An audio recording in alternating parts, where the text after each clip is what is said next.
Hello and welcome to this Hostec webinar in association with Zonal.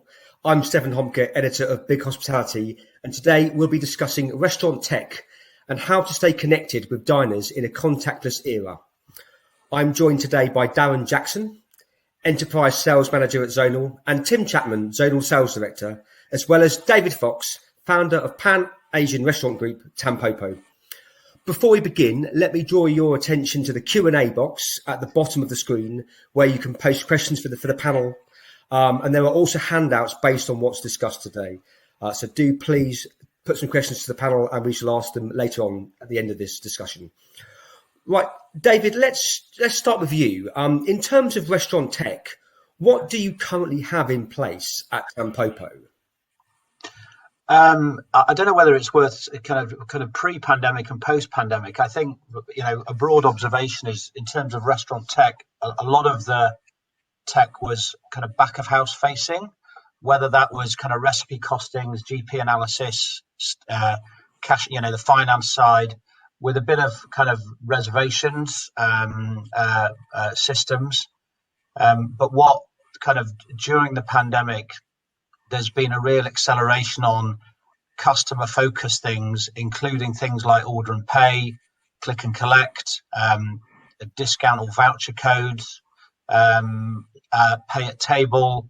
So those are the kind of things that we've put in place or looked to put in place during the pandemic, in part because we've had the bandwidth to do it, but also more importantly, that's increasing what customers are going to want. Sure. And in terms of kind of your attitude to technology and customer facing technology, what has that been? Have you been were you pro that kind of technology? And I know a lot of people in the restaurant sector have been quite reluctant to adopt customer facing technology. Is this something that you've been thinking of pre-pandemic, or was the pandemic really the catalyst to start introducing some of this? I think the reality is, as technology develops, restaurants just have to embrace that technology. And I think, the simple example I would use is, booking a table. 15 years ago, probably 90% of people would book a table by phoning up that restaurant. And for all of those that work in hospitality, the nightmare of someone phoning at 1:00 on a Friday lunchtime to try and book, and can they bring a cake, and one of them's got allergies, and have you got wheelchair access, and you're trying to give a level of service over the phone whilst you've got a full restaurant. Whereas now, the vast majority you can book online. There's an automatic reminder sent to you online. You're asked if you want to add it to your calendar. You can then cancel with the press of a button. I think it'd be hard to deny that that's actually better. That's a better level of customer experience that's completely delivered by technology. And also, really importantly, it keeps your team off the phone or on the floor. So that's a good example of where it's now a complete norm. And I know, people under the age of 35, if they can't book online, they're just not going to go there because they can't be bothered talking to someone. That's so 1997. Do you know what I mean? And you think of things like, pay at table, click and collect, order and pay. Those things, I believe, will increasingly become the cultural norm and what people will want and expect. But importantly, if you want to phone up and book, you can still phone up and book, and the same applies with the uses of other technology. Sure. I mean, Tim and Darren, from a zonal perspective, have you seen that the pandemic has really accelerated restaurants' uptake of consumer-facing technology? Was there a reluctance, do you think, before the pandemic for people to do so? And, how has it changed? Yeah, absolutely. I mean, there's been exponential growth, mainly because operators were forced to do something quickly. They needed to find new ways of making some money.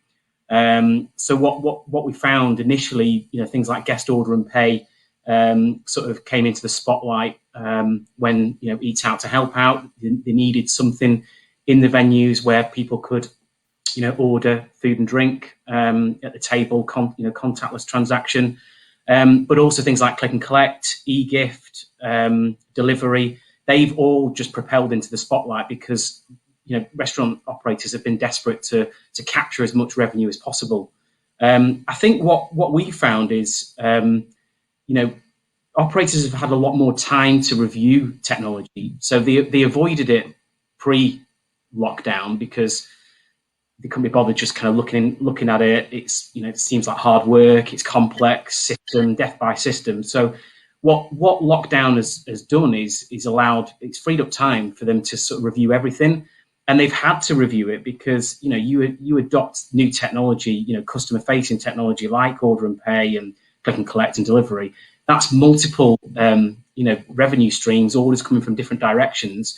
You have to be able to manage that, otherwise it will fall over. And obviously, being integrated with EPOS, it's important because it's got to be seamless. So I think as a result, operators have had to review everything, the whole technology stack, and I think it's worked really well as well. I think people were fearing technology and then they've embraced it and actually are seeing some really good results out of it. So I think it's just giving them confidence that actually, it's not that difficult to review all your technology. It's not that daunting, and you can get some really good results from it. I think the only thing I'd add to that is that we were fortunate in that actually all the technology that really made a difference during the pandemic and still is, wasn't new. We weren't inventing the wheel. All of these systems were out there. The platforms were mature. We've had order and pay systems out there since about 2013, but just in limited numbers. So really the work we had to do over the pandemic was to accommodate what we knew was going to be an avalanche of volume coming through those services. We didn't have to build those services, thankfully. It was just ensure that we could deal with that as a sales channel, which used to occupy probably a very low single-digit percentage of our total orders going through our systems, and all of a sudden went through beyond 90%. So for us, it was about strengthening platforms rather than reinventing any new technology. Okay, and David, in terms of a Tampopo perspective, what are some of the pain points that you had with the business, and how has the technology helped overcome them? I think because we've been around a while, and I'm a closet nerd, that we've had quite good systems and processes, but in terms of what the additional technology has done, I think it's done a number of things. It's allowed us to provide a better service, and I think what we recognise is we'll always be a table service restaurant, and that will never go away. But it's providing a level of service, whether that's click and collect. So those Tampopo fans that want to come and order from us, but they don't want to ring up and place an order. They'd like to do it online. They don't necessarily want to go through a delivery platform, and we don't have to then pay the delivery. The delivery platform. We can pass on some of that saving through a benefit or a discount to our customers. So really importantly, pay a better service and order and pay. So the good example is now we can potentially have 60 covers outside, table service only. And if you can imagine my GM trying to staff that up without the ability of order and pay, with the lovely Manchester weather that we have, it's going to be a nightmare. Whereas if suddenly the sun comes out and you go from 5 covers to 55 covers, having the functionality of order and pay hugely allows you to flex and retain a level of customer service rather than saying, I'm sorry, we can't seat you because we can't serve you. And linked to that, I think, is about working smarter, not harder. For a business our size at 6 sites, one less core hour a week saves us about £2,000 a week. So £2,000 a year, sorry. So if I can take 10 hours out of my rota, I've saved 20 grand. And if technology allows me to do that, that's really important. And it also enables the member of staff to do more interesting things rather than necessarily data input or processes that aren't really going to add a huge amount of value. It then allows me to increase sales through more bookings, better table allocation, higher spend per head through order and pay and click and collect. Then 4, it provides more information to manage margins, better controls, whether that's GP, table management, voucher codes, so I can, put codes out on various platforms, be it Instagram, Facebook, emailer, and you can track how those, if those channels are working. And then, all of those together positions us or puts us as a business the right building blocks in place to be able to grow more easily or less painfully. Indeed, and I mean, you mentioned lots of benefits that order and pay and click and collect systems have brought Tampopo. Tim and Darren, given all the benefits that are there, why do you think there has been a reluctance for businesses to adopt such technology? And do you think now that they've kind of had their hand forced, and because of track and trace and contactless, it's going to be a much easier sell to get people to embrace technology now and in the future? Yeah, I think there's a lot more confidence in embracing the technology. I think the results speak for themselves. People, not just in restaurants, even at home, Zoom and things like that. People are embracing tech and they're not afraid of it. And everyone's aware that that's how people have been going to restaurants, bars, and ordering things since since COVID. So I think. And what we've seen is huge volumes of transactions going through, and they will continue. As outside spaces opened up in April, people will be desperate to go out, and they'll want convenience, speed of service, and there'll be an expectation from the consumer to have something like an order and pay platform or an online ordering platform. And I think, people will still continue to do click and collect and delivery. So it's making sure that, those services can run alongside, the kind of in-venue ordering as well. And I think, service is really important, convenience, removing that sort of clunkiness, if you will, of, having to wait for someone, get the order, then waiting to pay. That's one of the biggest pain points in the industry, is having to wait for a bill and to pay. It just takes all that out of it. So if you think about service and what the guest is expecting, I think it speaks for itself, really. And I think on the subject of benefits, I guess if your speed of service is right and people are able to order and reorder very easily, then obviously you're going to drive much more revenue. And in the case of restaurants, turning tables faster and clearing those tables so that you can generate more covers. So I think there's a lot more benefits than just higher volumes of transactions and speed of service.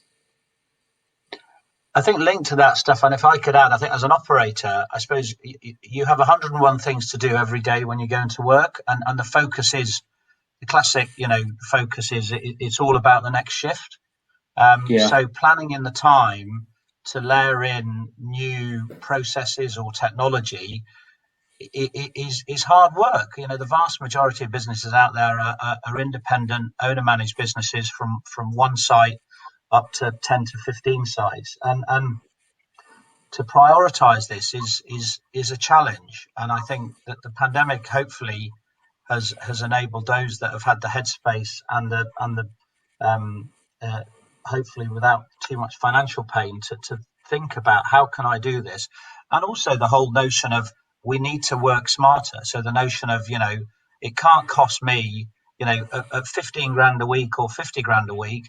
I need to make more money, and in order to make or lose less money, whatever it is, and in order to do that, how can technology help me do that? The other interesting point is, I think there was a guy, we've been working with Deliveroo for years, and they said actually Deliveroo couldn't have happened 15 years ago because smartphones weren't affordable, and in order to have, you need the riders with the smartphone. So you look at order and pay, for example.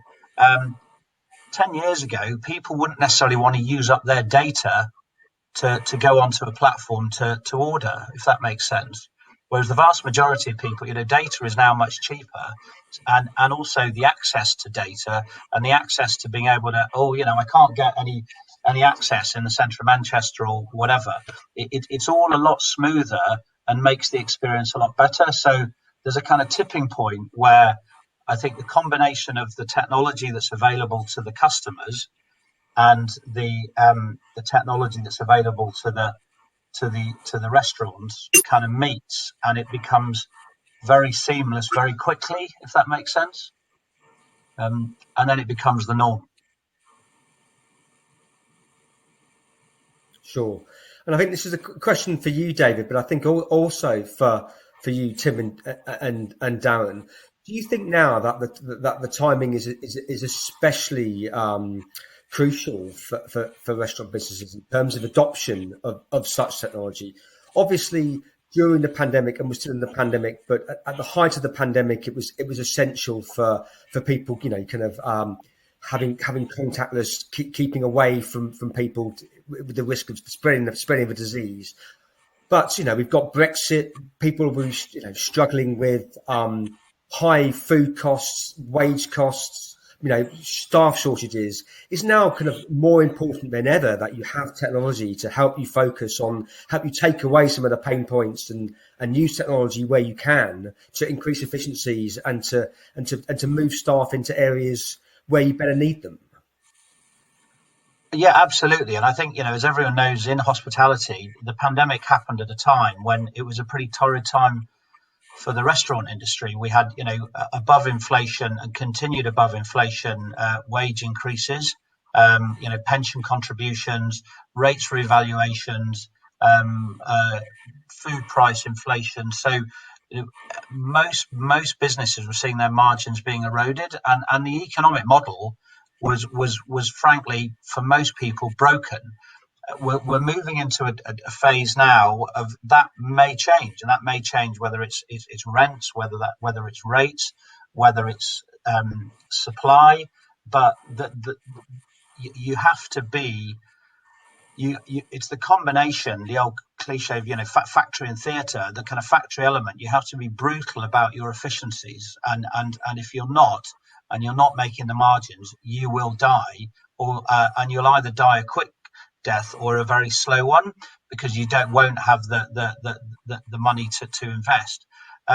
But at the same time, you need the theatre, and so done correctly, technology can address the efficiencies, but also really importantly, I think, provide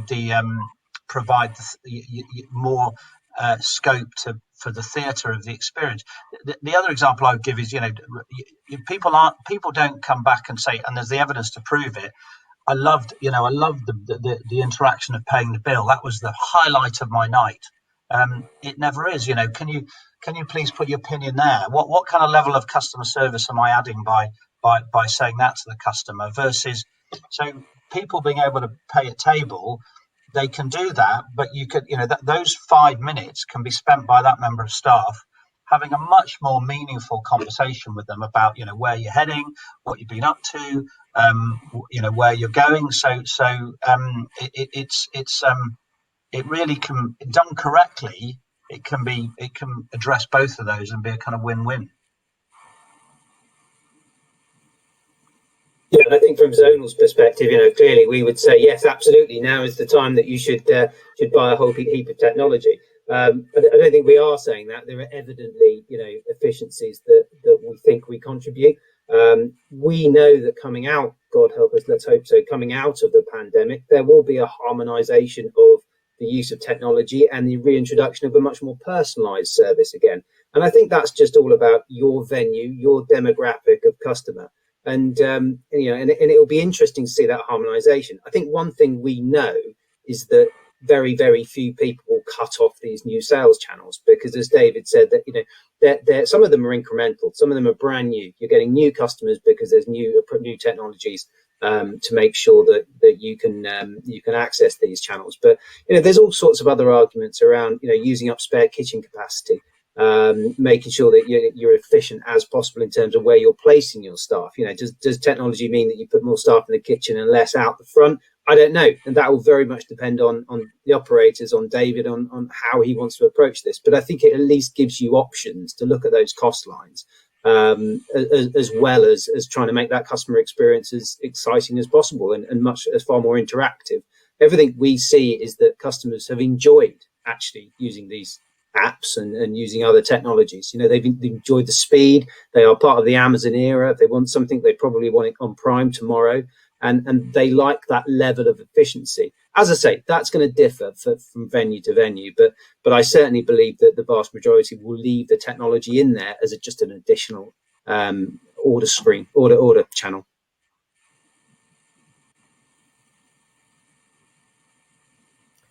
Indeed. And one can't hold a technology webinar these days without mentioning the I word, integration. I mean, how important is integration in all of this? So from a technology perspective, I think, everything we do is integrated. Now, what you're talking about is third-party integrations. And actually, this has been a fantastic case study in showing the power of that. We have a platform where we allow all third-party integrators to come through to our system. So the vast majority of the main order and pay apps have open access to zonal systems. Of course, there are checks and balances to make sure that the development's done correctly, and they're not going to bring down the entire site during busy trading hours. But integration is important. It's more complex than many people believe. There's an awful lot of work on both sides. So the commercial model needs to be right in there for all parties. But fundamentally, yes, integration is part of the future of all technologies, whether you're talking about hospitality or indeed anything else. Salesforce integrates into 10,000 different things because it needs to. It needs to operate at the center of businesses, and so do hospitality tech as well. So in terms of integrations, we've got in excess of 100 third parties linked up into our systems right now, and we very much welcome it and see it as part of the future. If I can add, Stefan, I think I know other people who have lots of third party, and I suppose that the EPOS provider is fundamental in that. So whether that's click and collect or order and pay, all of those things, if you don't have if you're not working with someone that can help integrate, if you're using third party platforms, I think it exposes you and creates problems. If I can use as an example, we use the Zonal click and collect. So when you order on our platform on Zonal, then the order, when you press pay and it's accepted, that order then is within our finance system within Zonal. So it's like the table's been paid off. The food appears on our kitchen screens, which is a Zonal kitchen screen. So there's zero interaction with front of house. With Deliveroo, which is the same thing, as most people will know, you'll hear a little ping, ping, ping in the restaurant. If it's busy, the member of staff then needs to walk over to the Deliveroo tablet, press approve, and then enter the amount into the till, and it then goes into the kitchen. So there's human interaction there, which is potential for human error. There's no added level of customer service, and there's a little bit of exposure to fraud potentially. So with working with Zonal, you would have when Deliveroo produce the integration platform to be able to integrate with your till system, so then it effectively works like click and collect. But as Tim says, there are complications. If you're putting an offer on Deliveroo, making sure that reverses into your till system. But the aspiration is that we will be able to do that, and it takes out the front of house non-value added process, speeds it up, and allows your front of house team to focus on being front of house customers, which is why they've come to work for you rather than working for a glorified takeaway. So that's a good example where that being able to integrate is key for I think in terms of the technologies that we know that are here now, and those that we don't know are going to exist, that are going to be here in a year's time.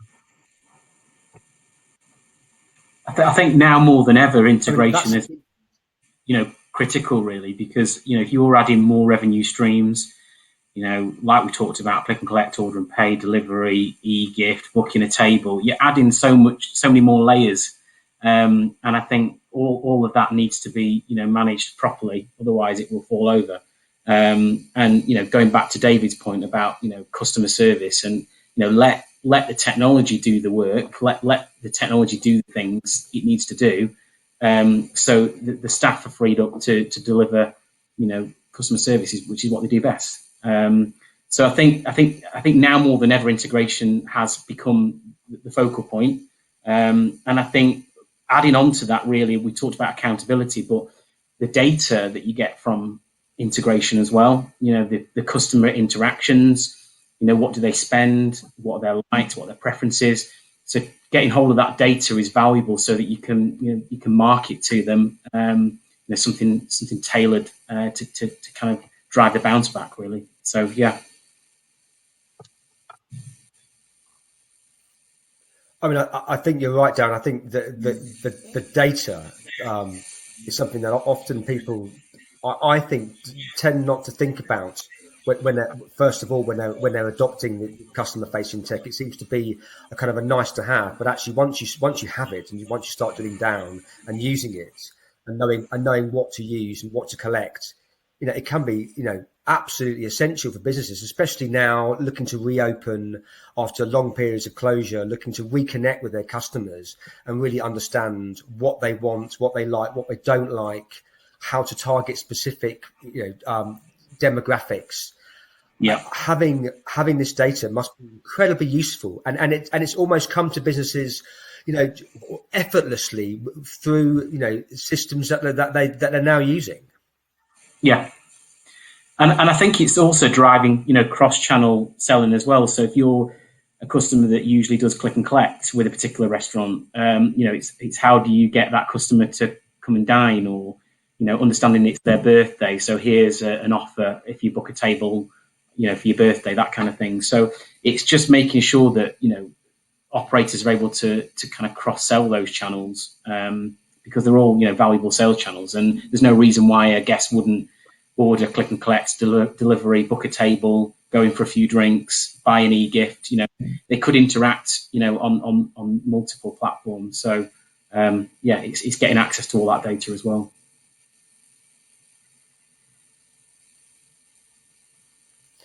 Sure. And David, in terms of your restaurant operations, how has the customer journey changed? What do customers now expect from restaurants? And if you could look into a crystal ball, what do you think they might expect in the future, now that they've seen the technology that's available and the potential and future potential? I think people want to come and have a great time, and it's no more complicated than that. And they want to have a great time, And I say to my team, you will have, a young mum coming to the Trafford Centre, and that will be the best 45 minutes of her week, because the rest of her week is bloody hard. Excuse my French. Is really hard work. Whether that's feeding her children, whether that's if she's working full time or part time, but she's there's a window there, and that window needs to be a great experience, and that might be within a shopping centre, that might be within a listed building within the centre of Manchester or in the centre of London, but they want 45 minutes when that glass of wine is really cold, the food is hot, the food is really tasty, the member of staff makes them feel great, and I don't think that's ever going to change. And to me, technology can complement that and make that experience better. So, I think that's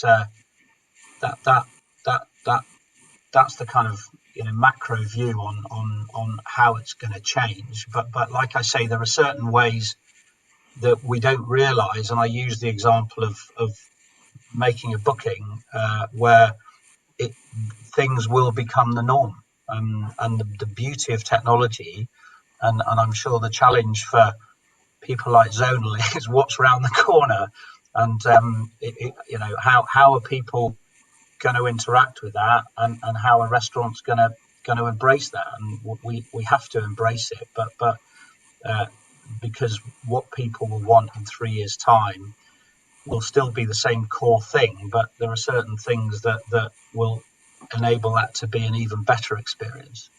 The kind of commercial point also, I suppose, is you have to, if you're not making the right margins, you will die bluntly, and technology can help you do that.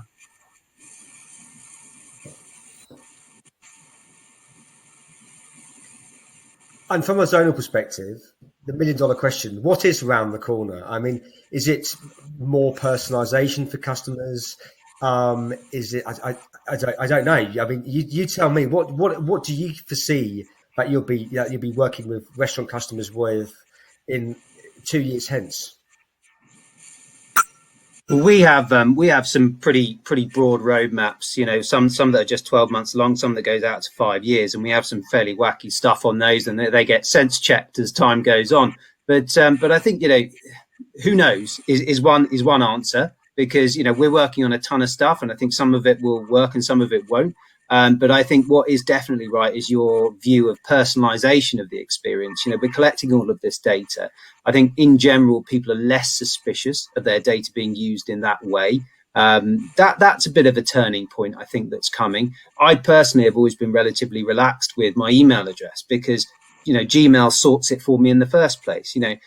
Believe me, the emails I'm sending are not interesting. So, I'm less sensitive around that. And I think as time goes by, as people start to see the benefit of sharing their data, that they will actually start embracing it a lot more. So that data sharing can mean a whole heap of experience and benefit for them when it comes to visiting restaurants. It can actually start offering them things as they walk past the door. You like Tampopo, you're in the Trafford Centre.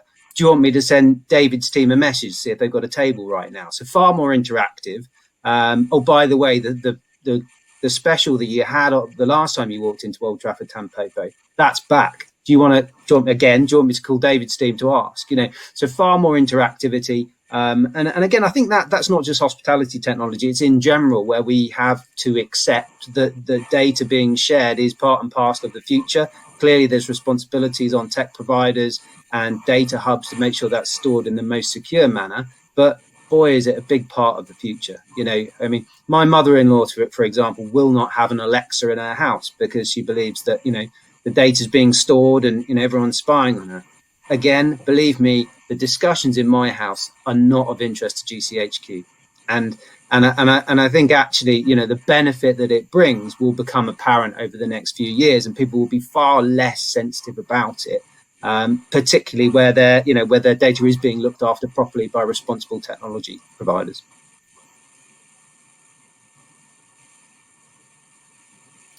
Sure. I mean, I've got 4 Alexas in my house, and I think the only thing that Amazon will ever glean is potentially when my children eat their dinner.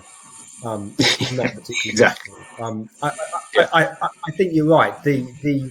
The potential out there is actually pretty exciting, because I think customers now are much more willing to share data, and they're less suspicious of it, and they've seen the benefits, and I think they've got a taste for it and they want a bit more. I mean, final question before we start the Q&A, David. I mean, what advice would you give to your peers, to any restaurant business out there looking to implement new technology, customer-facing technology? What advice would you give to them? I think particularly around EPOS, you need to invest some time in who you're going to work with. And for me, when I chose working with Zonal, it was, thinking ahead. If you've got 2 sites, but you want to go to 4, what direction do you want to go in, and who can support you in that? For me, it's really important to have someone that's focused on your space. So, I'm using the jargon, a fast casual restaurant. So I want to work with someone who's invested in that space, not in hotels, because hotels is culturally a completely different environment. So have they got the right kind of emphasis within the space that I'm in? And then also, I think is they've got a local presence, so they understand our market.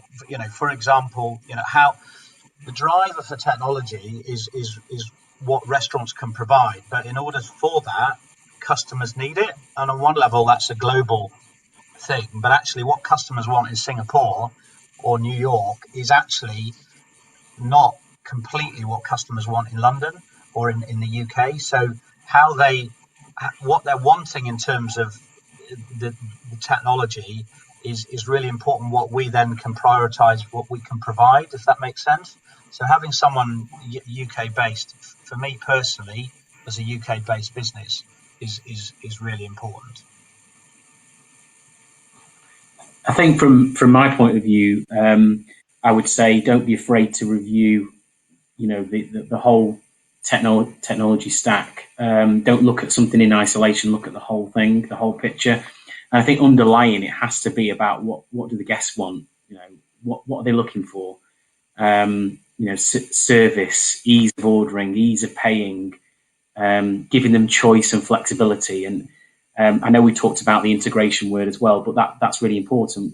Whoever you partner with, just make sure that they integrations are there and accredited, and also potentially is looking at high volumes of transactions from different sources. So just make sure that whatever you look at, there's proof in the pudding that it's reliable, it's robust, it's used to handling those high volumes, busy weekends, that kind of thing. Because what you don't want to do is implement something that looks pretty and then it falls over when it's really pushed in those, during those. Can I jump in and give an example on that, Stefan? I don't know if you heard about, we got an investigation by HMRC for Eat Out to Help Out.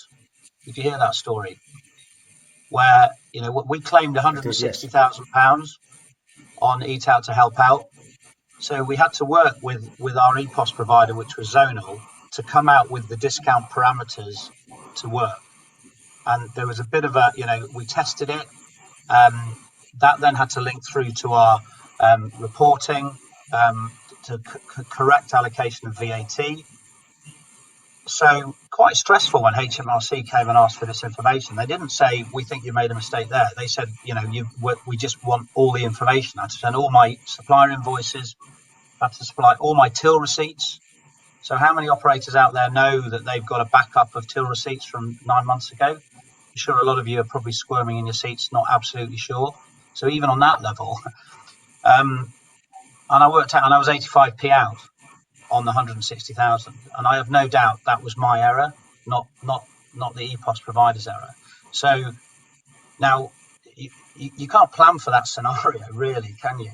So that's a good example. That's something that was presented to us, but working with a partner that is kind of grown up and robust enough to be able to deal with that is pretty important, and that should give you the confidence that there are those kind of systems and processes in place to deal with stuff like that happening. So and that, if for example, if we were working with an order and pay app that wasn't integrated during Eat Out to Help Out, how confident would you be about the robustness of submitting the right Eat Out to Help Out claim? Bad news if you've claimed too much, terrible news if you've claimed too little. So what you want to do is claim the right amount. So that's that's a good example of the kind of partner that I would suggest you'd want to work with. Indeed, I think that's a great example, and a good example to end on. We're going to move now to the Q&A. I mean, thank you so much for the questions so far. There is still time to add some, so that you can ask David, Tim, or Darren any questions you'd like. Right, so now we're going to move on to the Q&A.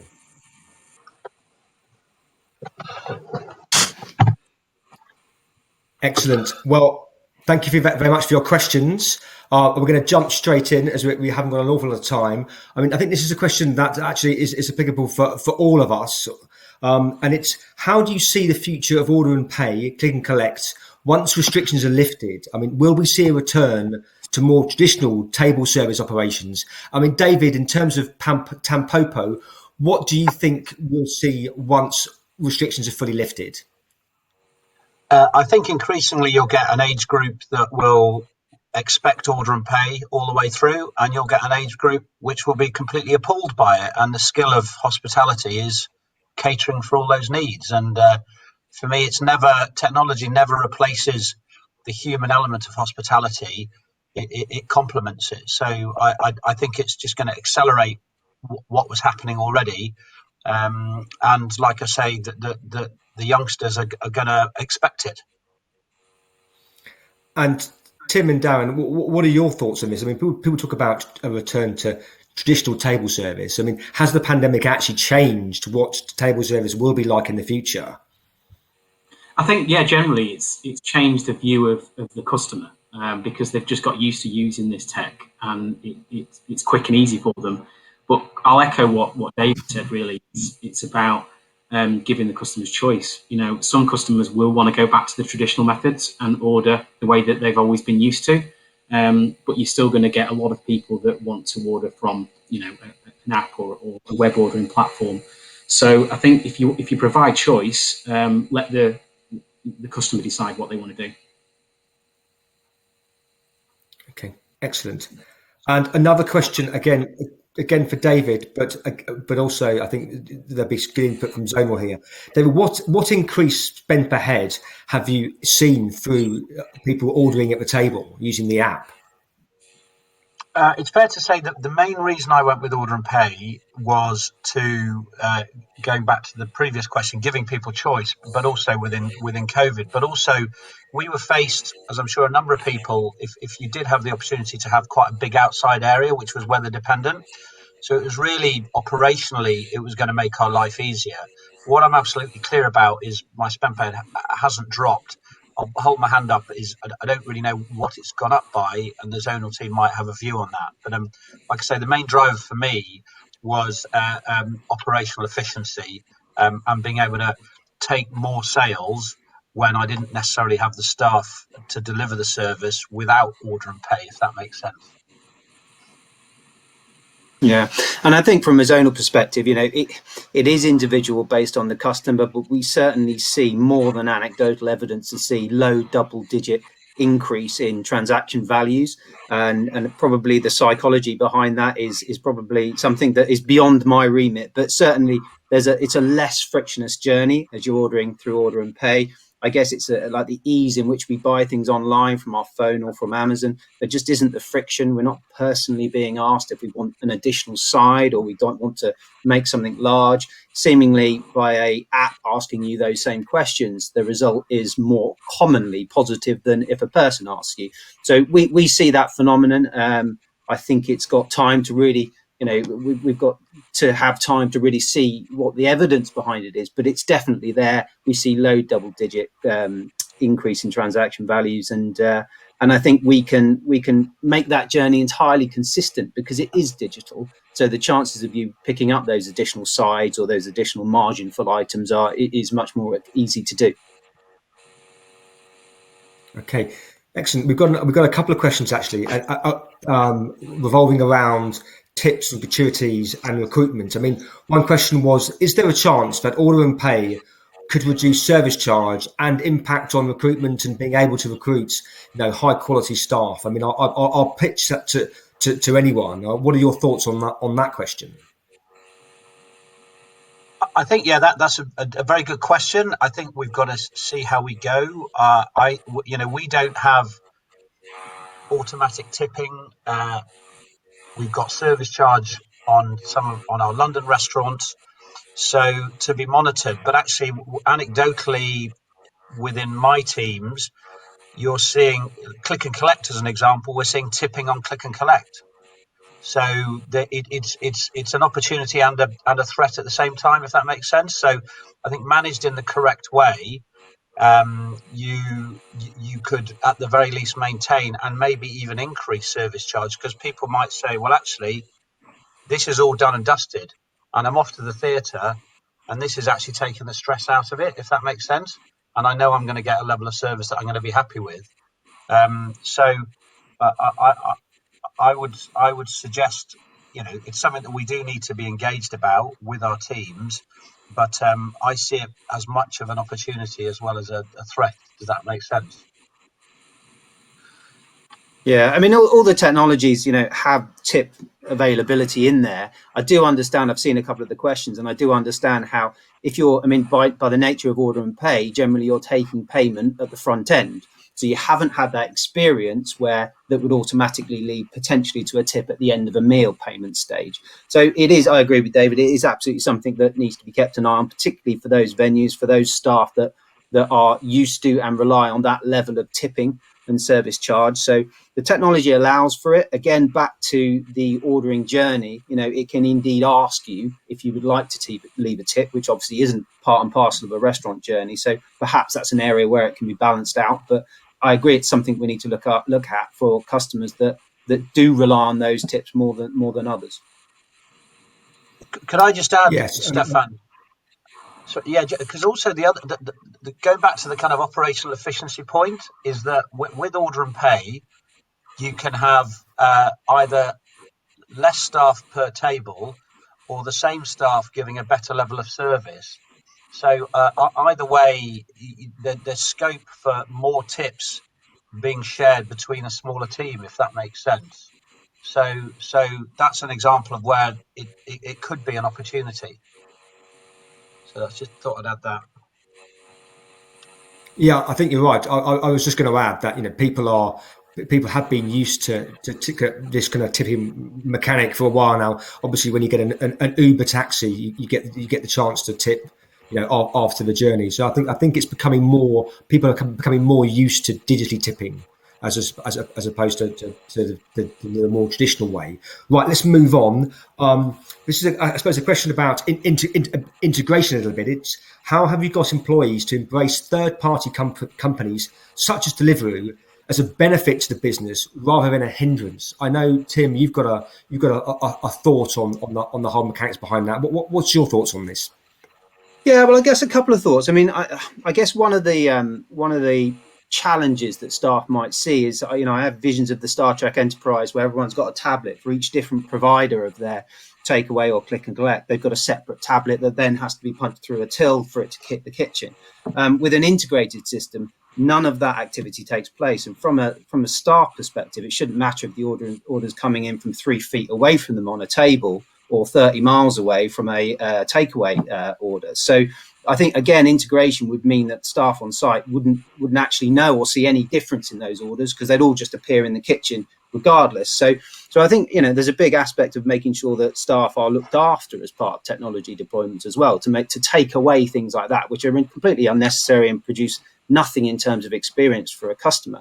Let the technology send it to the kitchen and do away with that challenge. But I think in general, it's definitely something that needs looking at. But once you've got your integrations in place, I don't see that it's a hindrance, particularly for staff. I think there's an acknowledgement on the staff's perspective that we've been an industry in crisis for a year, and whatever mechanic the engine room, be it the kitchen of your venue or whatever, can produce by way of additional income streams, can produce by increasing capacity, then they've got to be part of that journey, and they've got to understand why it's important to have all of these different income streams instead of just looking after the restaurant that's in front of you. I mean, David, from your employees' perspective, are they happy to embrace third party companies such as Deliveroo? Is it a challenge for you to get everything together or not? Yeah, I think as I'm sure most operators out there will share my view that you have this kind of slightly, there are probably not a lot of you that are completely embracing people like Deliveroo and Just Eat and others. So and as Tim said, anything that can be done to make that journey smoother for the team, the better it is to implement that. So, for example, if you've got a busy floor and you've got a Deliveroo tablet and the kitchen's not actually busy because it's just banged out all the food, it would be completely understandable for your front of house team to say, I'm going to go onto busy mode. Um, Whereas because I don't have time to go and press the delivery tablet, then input the order into the till to then go through to the kitchen. Whereas Tim said, if you can get integration, it just goes through to the kitchen. So the only interaction with the front of house team is putting the food in a bag and giving it to the rider. So that saves time and energy. It creates a better experience in the restaurant because as a customer, you're not seeing that server going over to the tablet, looking at it, putting it in the till. So I think technology helps solve the problem of the question, which is a completely valid one: is are we a dine-in restaurant or are we a takeaway? And this allows it to happen much more seamlessly.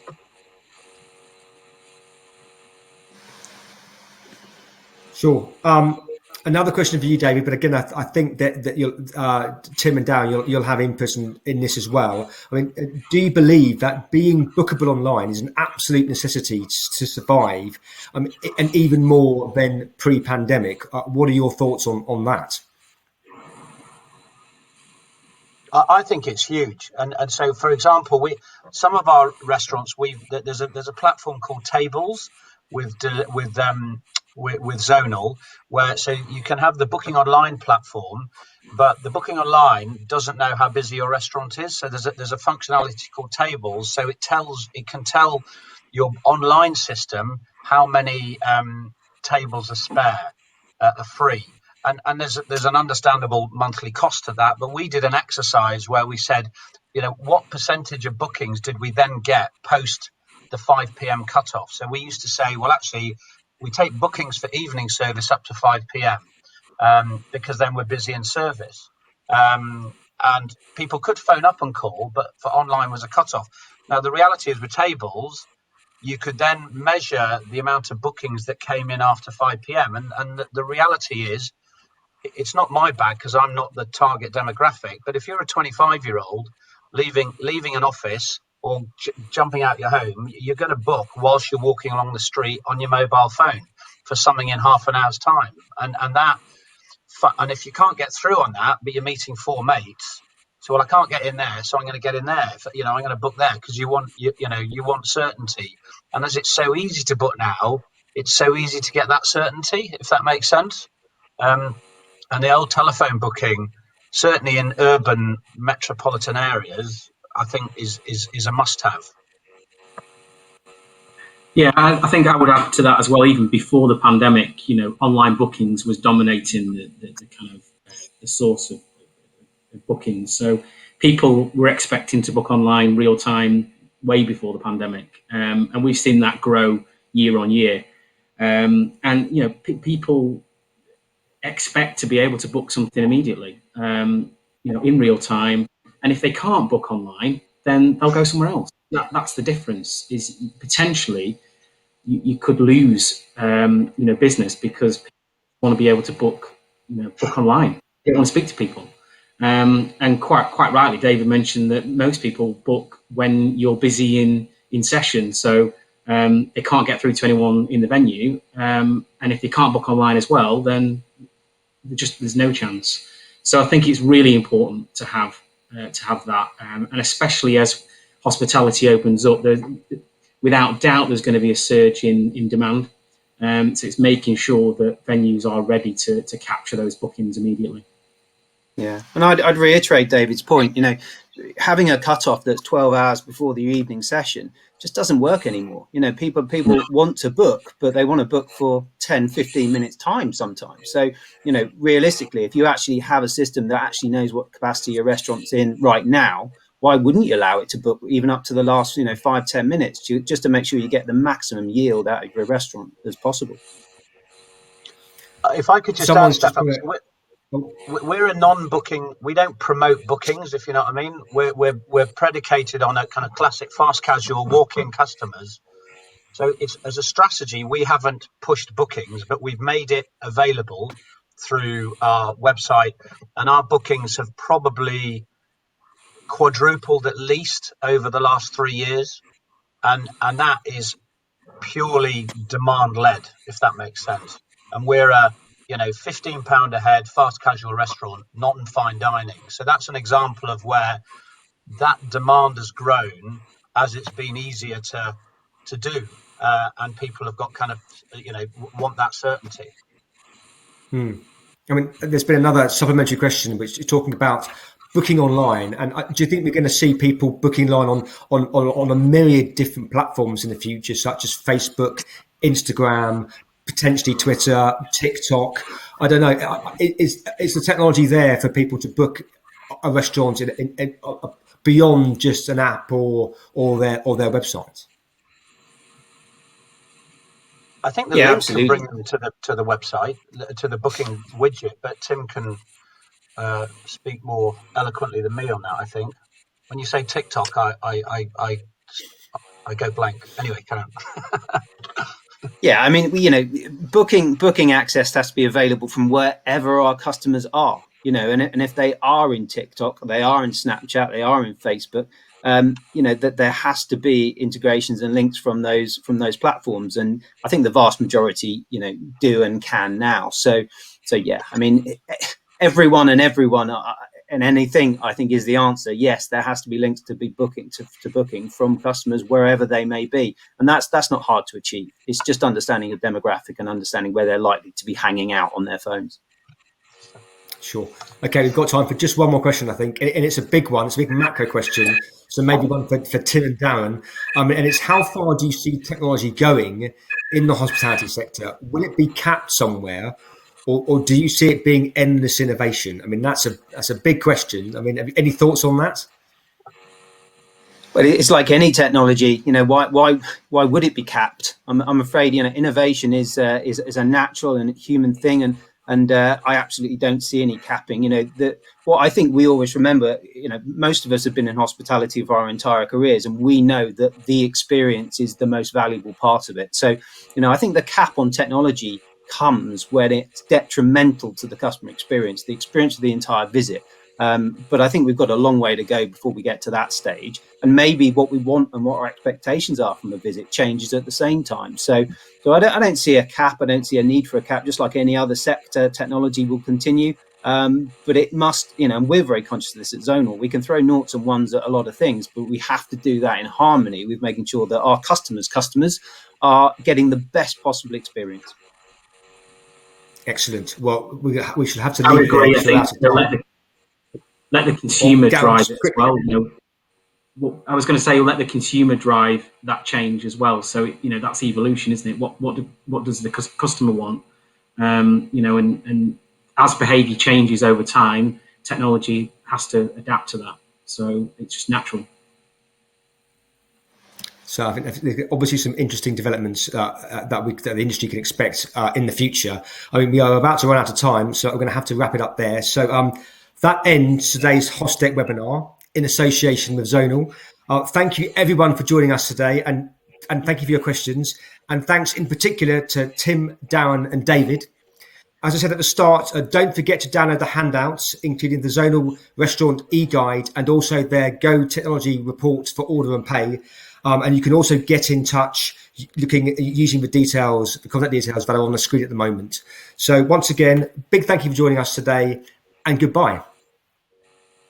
Thank you. Thank you.